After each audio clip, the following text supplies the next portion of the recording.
Hello, everybody. Good morning. Sila here from Kardec, okay? I hope everybody's doing well. Beginning of another week, second day. And here we are. We start a new chapter now. We start chapter 9. Blessed are the meek and the peacemakers. And as you know, we're going to start little by little. Don't know how many days, how many lives this is going to take, but we have to go. So here we are, and I want to start with a prayer. And if you all have your glasses of water, your bottle of water, and you join me in a prayer, we ask the good spirits to put fluids in this water. So when we drink or we give to our pets or put in the plants, that all have been with good fluids and energies. So let's start this today. We, with so many things happening in the world today, we're gonna do a Caritas prayer. So let's close our eyes and concentrate. Elevate our thoughts to God. God, our Father, who is all powerful in goodness, give strength to those who go through tribulations, give light to those who seek the truth, and fill the human heart with compassion and charity. God, give the guiding star to the traveler, consolation to the afflicted, and rest to the sick. Father, give repentance to the guilt, truth to the spirit, guidance to the child, and the father to an orphan, and a father to an orphan. Sorry, Lord, may your goodness extend over everything that you created. Mercy, Lord, to those who do not know you, and hope to those who suffer. May your goodness allow the consoling spirits to spread peace, hope, and faith everywhere. God, a ray of light, a spark of your love, can inflame the earth. Let us drink from the fountains of this abundant and infinite goodness, and all the tears will be dry, all the pain will be lessened. A single heart, a single thought will rise up to you, like a cry of gratitude and love. Like Moses on the mountain, we wait for you with open arms. Our goodness, our beauty, our perfection, we wish in some way to deserve your mercy. God, give us the strength to help progress so we may rise up to you. Give us pure charity, give us faith and reason, and give us a simplicity that will make our souls the mirror that will reflect your image. Amen. So let's go start with chapter 9. And let's start with insult and violence. Blessed are the meek, for they shall inherit the earth. Matthew 5:5. Blessed are the peacemakers, for they shall be called the children of God. That's Matthew 5:9. You had heard that it was said by them of old time, Thou shalt not kill, and whosoever shall kill shall be in danger of judgment. But I say unto you, that however is angry with his brother without a cause shall be in danger of the judgment. And whosoever shall say to his brother, Raka, shall be in danger of the council. And whosoever shall say, Thou fool, shall be in danger of hellfire. Matthew chapter 5, verses 21 and 22. Okay, so this is the part that was extracted from the Bible, from the Gospel, and here comes a little bit of an explanation according to Spiritism.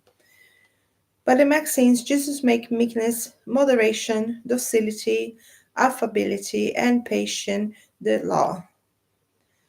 Consequently, condemning violence, anger, and all discourteous expressions towards others. For example, Raka was a disdainful expression among the Hebrews, meaning a worthless person, and it was accompanied by pronounced spitting and turn the head to one side. So that was a gesture that they called this person Haka.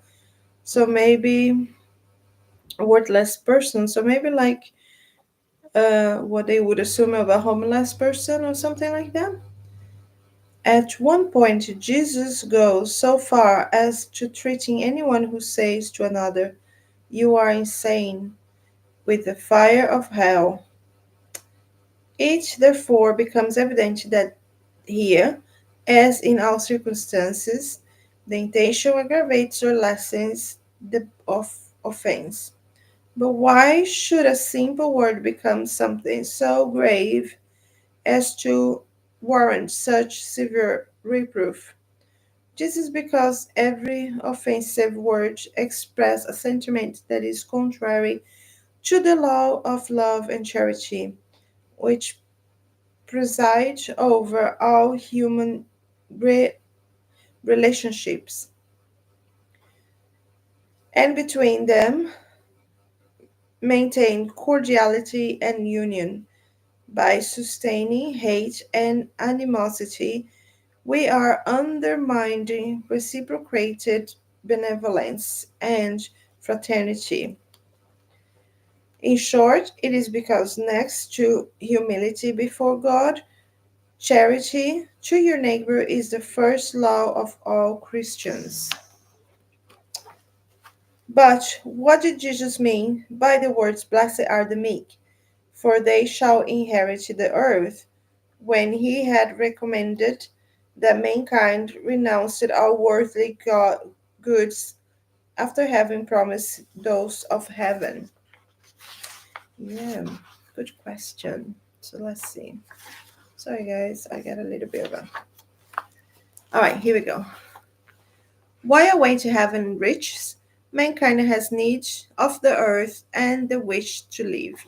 Jesus is only recommending that we do not give more importance to the worldly goods than to the others. By these words, he wishes to say that till now, worldly goods have been monopolized by those who are violent, to the treatment of the meek and pacific, who frequently lack even the necessities of life, while others have superfluity. Jesus promised justice will be done on earth as it is in heaven, because the meek will be called God's children when humanity submits itself to the law of love and charity.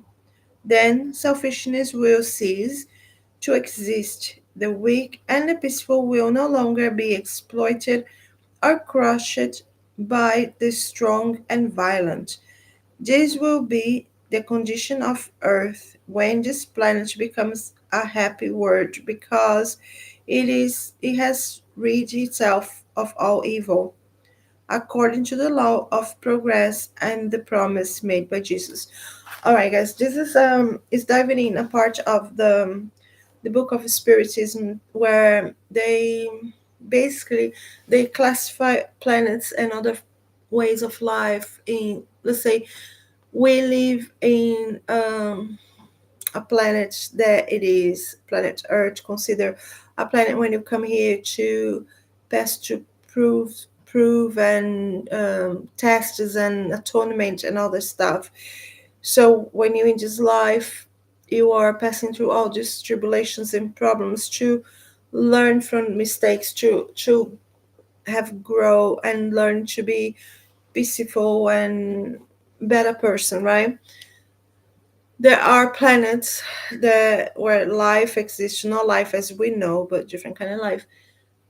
And the spirits there, they are still very primitive. They still living on instincts. They still learning.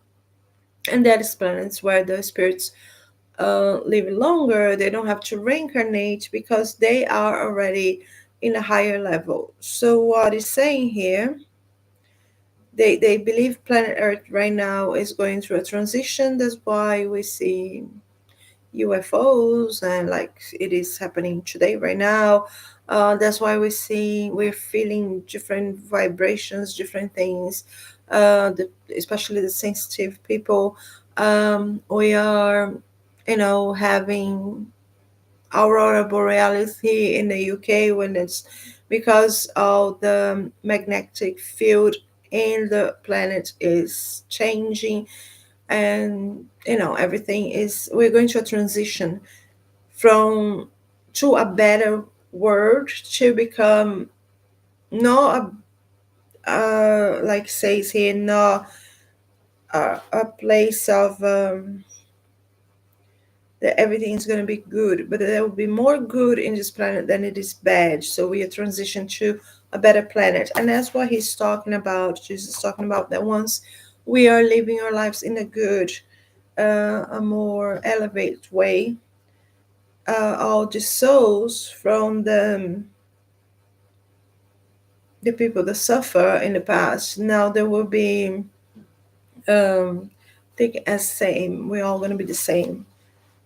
Sorry if I don't if I didn't explain right, but this comes with a lot of understand of other books of Allan Kardec that comes prior. So I recommend everybody to read also the Book of Spirits, because that's where it's almost like interview with the spirits, and um, all questions are answered there. It's just questions and answers. So it's really good. It's such a knowledge.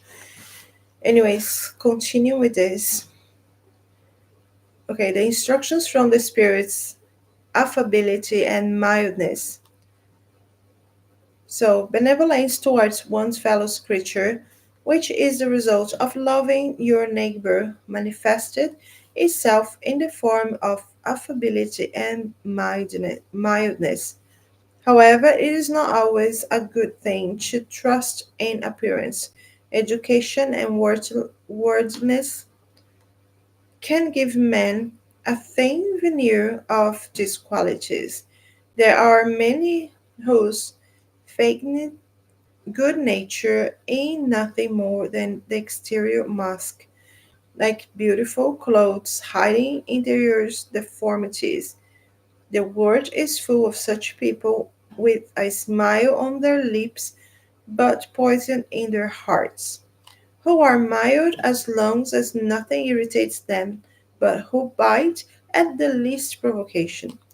Those whose tongues are made of gold when speak face to face, but change into poisoned dart when speak from behind, is still in the category of those showing benignant countenance.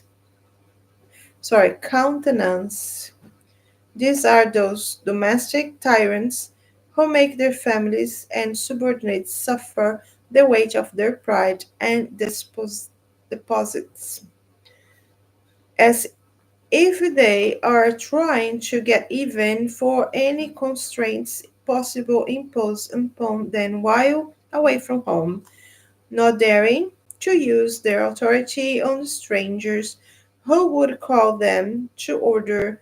They want to at least to be feared by those who cannot resist them. They are proud to be able to say, I give the orders here and I obey it. But they never think that they could also add, I am detested. It is not enough for milk and honey to flow from the lips. If the heart is never associated with these sentiments, then there is only hypocrisy.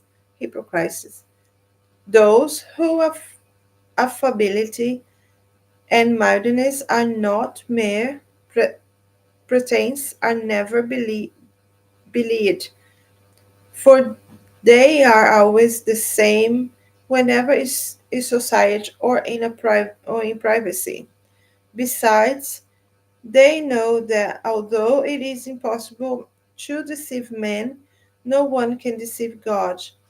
This was written by the spirit of Lazarus in Paris, 1861. The thing about the gospel according to the Spiritism and also the Spirit's book, like I say, any of the books of Kardec's collection, we have to keep in mind that this was written in 1861 and yet is still relevant today is a certain language that was used and with old and certain comparisons were done to what they're living back in the time. So we need to always look back when this was written and what was the situation back then in France, in Paris, and here in Europe. That's what this was written. So, shall we continue a little bit more? Let's do patience. Pain is a blessing sent by God to all his elected. So, when you suffer, do not allow yourself to become afflicted. Rather, bless the omnipotent who, through the pain of his word, has chosen you to receive glory in heaven. The patient, because this is also charity, everyone should practice the law of charity as taught by Christ, who is God's envoy, giving charity given to the poor in the form of alms in the easiest of all. However, there is another kind of charity which is much more labors, laborious and so consequently offers higher merit. That is to forgive all those placed in your pathway by God to act as instruments for your suffering and to test your patience. We know full well that life is difficult, being composed of so many apparently useless, insignificant, and valueless things, which act as repeated pinpricks and end up hurting us. However, if one of these one hand we observe with care the duties imposed upon us, and on the other recognize the consolations and compensations received, then we must admit that the blessings are far more numerous than the pains. When our eyes are raised up to heaven, our burdens appear to be less heavy than when our brow is bowed down to earth. Courage, my friends, Christ is your model. He suffered far more than any of you and had nothing to offer penitence for, whereas we just must atone for our past and thereby fortify ourselves for the future. So be patient, be Christians. This word summarizes everything, and this was word for a pseudo a friendly spirit in Harvard, 1862. All right, so I think we're gonna stop here. So basically, is telling us to take everything like a champ and just keep it going and not let it afflict us. And we what we think it might be something super. Oh my God, we make that thing so big when we look back again in the future. We look back and it's not as big as we think it is. I mean, that is a saying that you probably all know. God only gives you what you can take. So, if you are going through tribulations or you are in pain or something is causing you trouble, um, yes, it's a pain break that keep happening, but you can take it. You can take. Don't need to despair. Don't need to do anything drastic. Just keep it going. Just keep it moving. Just keep looking forward, and keep it going. And keep it going. And keep it going. And you'll be fine. No matter what it is, you will be fine. And don't think my life is perfect. I'm saying that at easy. I'm not. I'm saying that with heavy heart because I know the troubles I've been going through, and it seems that it's endless because it's been going on for years. But also, I know that it's not endless. It feels like, but it's not. I know we'll be seized somewhere. So I'm just saying that for you to keep it going, keep it going. Do not lose hope. Do not lose focus. Just keep going. Whatever is happening in the world right now, just keep your energies up high. Don't let bad news consume you. Don't let bad news take it away from you, from your vibrant energy. No matter what's happening, just keep it going, keep it going, keep it going. We're here for a reason, as you know now, after watching my videos or read the books. And yeah, so I hope I can see you all next week. Um, we are not doing the other channel on YouTube, Pranic Star, anymore in English. We are doing Portuguese. But if you want to do a work of, it's almost like a guided meditation, but what it is to donate energy and renew your energies, like your spiritual energy, your spiritual bodies. We do a very cool work at Pranic Star, so it's recorded there.